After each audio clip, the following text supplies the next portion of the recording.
anything. And people want to really let their inner orc out. Yeah. And so I was at the Victorian Medieval Festival a couple of years ago, which also happens at Crowell Castle. But they're everywhere now. There was one in Geelong last weekend. Ooh. I didn't go, but they're literally, we're in a renaissance, so I'm telling you. They're spreading.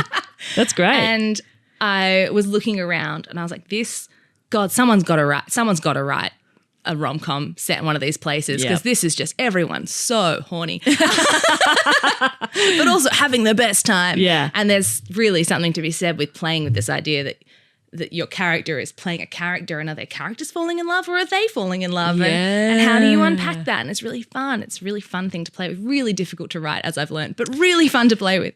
And then I knew that if I wrote a rom-com, I really wanted it to be a queer rom-com between two women. And I wanted one of the women to be bisexual and one of them to be lesbian. And I just really wanted to write from a place that felt to me like truth, because I do think the adage of write what you know is correct. Yep. I think that's really... But I think write what you know doesn't mean, oh, I am a writer, therefore my character needs to be a writer. I think it's like write what you know in your heart to be true. Yeah, So you find the parallels in your life. Yeah. So, and make them your characters in your script. That's my idea. Came from wandering around a medieval festival and being like, I want to write a film set here so I can hang out here in my mind all day. Yeah. I want to write down something you just said because, like, rather than it doesn't have to be write what you know in terms of make the character have your exact job or live in your exact street, but more about what you know. Because I have read a couple of rom-coms. One about a stand-up comedian, and I just found myself being like, well, you wouldn't do that. Yeah. That wouldn't happen. You know, like I'm too in the world. Was it I don't want to say it. No. We can talk about it later. Is it good material? Yes. Yeah. 100%. Found him infuriating as a character. He was a bit infuriating. But yeah, there was a couple of things of like one of his stand-up bits went viral and I was like, why was it being filmed? Yeah. There's no way that was filmed. Yep. Dumb little things like that. Yeah. And I'm like, that's simply not true.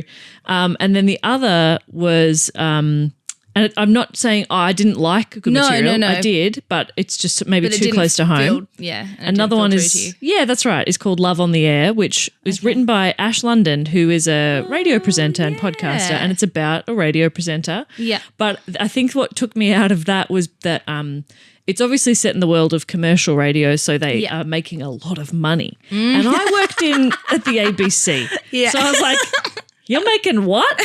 Like she gets some insane promotion and her salary is something like $750K a year.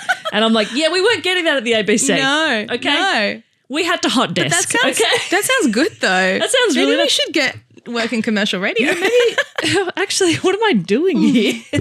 Yes. Oh God, I see the mic, sorry. Commercial radio is where I should be, I guess.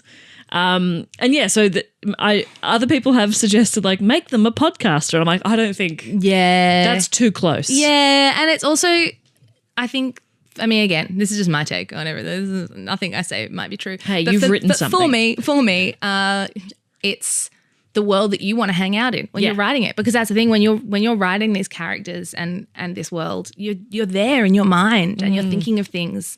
And so if you write, I can't imagine anything worse than writing your own workplace, because you'd just be there all the time. Totally, because like reading rom-coms and watching rom-coms, what's so nice about them often is the element of escapism. Yeah. So if I'm escaping into my writing, I don't want it to just be a mirror of my day-to-day life. No, you don't. So and I also think really that's the thing about because of rom-com obviously has this central relationship, and the central relationship I'm writing is nothing like the central relationship in my life. And I think that's okay as well. I think I always had this idea when I was younger, because, I did the whole film school thing a long time ago now, and I always wanted to write a romance or a rom-com, and I thought that I couldn't because I'd never been in love. I was like, so I can't do that. I have to wait until – and now I have been in love. Like, I could have done that the whole time. Yeah, exactly. You're like, that's pretty straightforward. Yeah, actually that's literally what it says on the packet. But also every single relationship is different. Yes, exactly. So if I had a different one, God forbid, it would be different again. Yeah. And so I think now I feel confident to be like, no, this is how these two characters would fall in love. Yes. And then I think in terms, again, you don't want to write yourself into every character. You probably will